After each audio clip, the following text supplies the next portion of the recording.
A veces, la vida nos arrebata la voz, y solo cuando aprendemos a escuchar nuestro propio silencio, encontramos el poder de hablarle al mundo.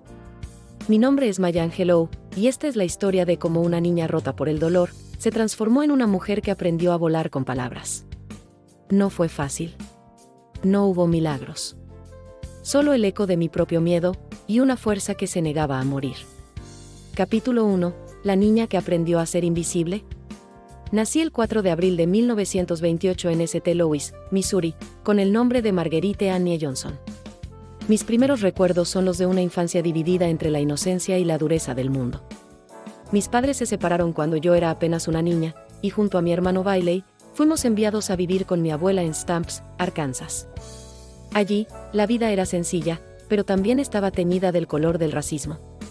Las calles polvorientas parecían susurrar que yo no valía tanto como los demás, que el color de mi piel marcaba mi destino.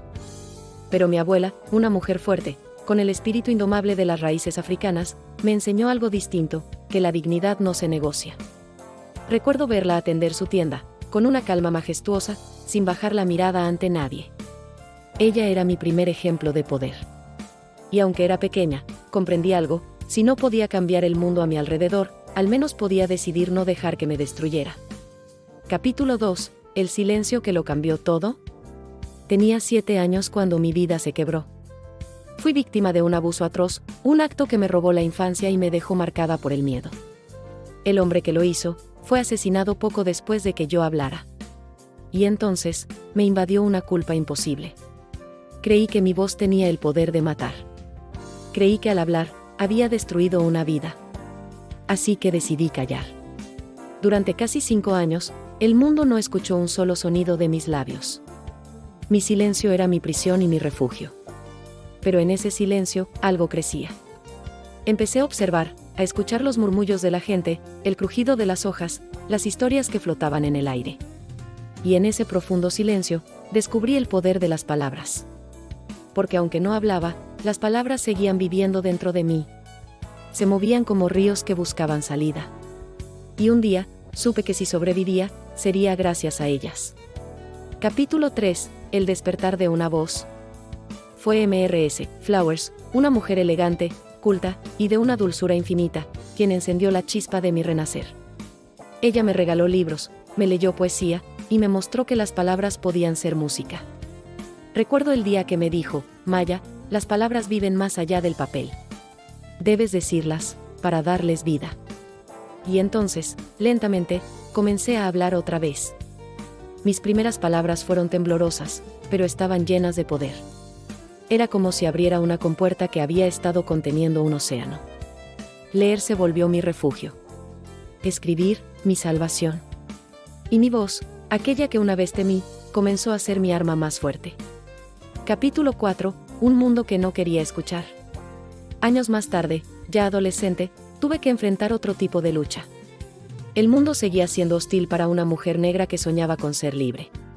Viajé, trabajé como camarera, cocinera, e incluso como conductora de tranvía en San Francisco, la primera mujer afroamericana en hacerlo. Pero el racismo no se detuvo ante mis sueños. Sentí el peso de cada mirada, cada insulto disfrazado de cortesía. Y sin embargo, dentro de mí crecía algo más poderoso: la determinación. Quería vivir con dignidad, y quería que cada mujer, cada persona marginada, supiera que también podía hacerlo. Mi hijo nació cuando yo tenía 17 años, y el miedo volvió a tocar mi puerta. ¿Cómo podía cuidar de alguien si apenas sabía cuidar de mí? Pero cuando lo miré, comprendí que debía convertirme en la mujer que él merecía como madre. Ese fue el inicio de mi verdadera transformación. Capítulo 5. Las 1000 vidas de Maya. Fui bailarina, cantante, actriz. Viajé por el mundo y trabajé con figuras como Harry Belafonte. Mi vida se volvió una cadena de reinvenciones, como si cada etapa me estuviera preparando para la siguiente. Viví en Ghana, donde me encontré con mi herencia africana. Allí comprendí que no era solo una mujer afroamericana, era parte de una historia ancestral. Una historia de resistencia. Pero también viví amores y desamores. Errores y renacimientos. No siempre fui fuerte. A veces caí. A veces dudé de todo, incluso de mi valor. Pero cada vez que el mundo intentó silenciarme, Recordé a esa niña que una vez decidió callar, y le prometí que nunca más lo haría. Capítulo 6. La escritura como renacer.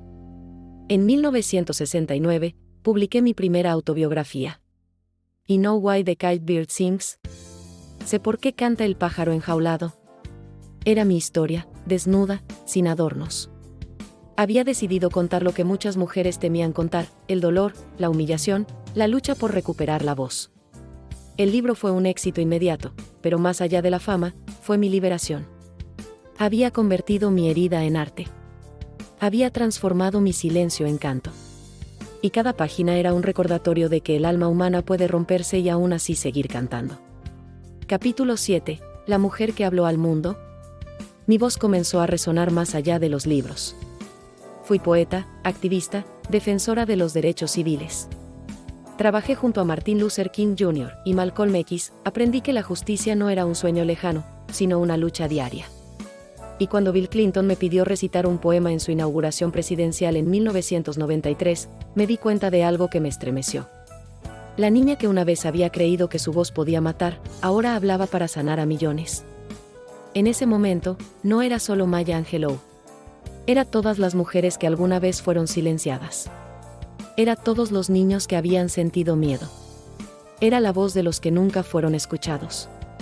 Capítulo 8. El legado de una vida. Con los años, aprendí que la vida no es lineal. Que la superación no significa olvidar el dolor, sino aprender a bailar con él. Cada cicatriz, cada lágrima, formaba parte de la canción que el mundo debía escuchar. Y entendí que el éxito no era la fama, ni los premios, ni los aplausos. El éxito era poder mirar atrás y decir, sobreviví. Amé. Dejé huella. Mi historia no fue perfecta, pero fue mía. Y si algo quiero que recuerdes, es esto: nadie puede quitarte tu voz, si decides usarla con verdad. Epílogo. El pájaro sigue cantando. A lo largo de mi vida, escribí, hablé y amé intensamente. Fui testigo del dolor y de la belleza del mundo. Y aunque mi cuerpo dejó de existir en 2014, mi voz sigue viva, en cada palabra, en cada mujer que se atreve a contar su historia. Porque no hay jaula lo bastante fuerte para encerrar un alma libre. Y mientras haya alguien dispuesto a escuchar, el canto del pájaro enjaulado seguirá sonando. Soy Maya Angelou, y esta es mi historia de superación y éxito. Y ahora dime, ¿qué parte de mi vida te inspira más? Déjalo en los comentarios, y si esta historia te motivó, no olvides suscribirte para descubrir más relatos de superación y éxito.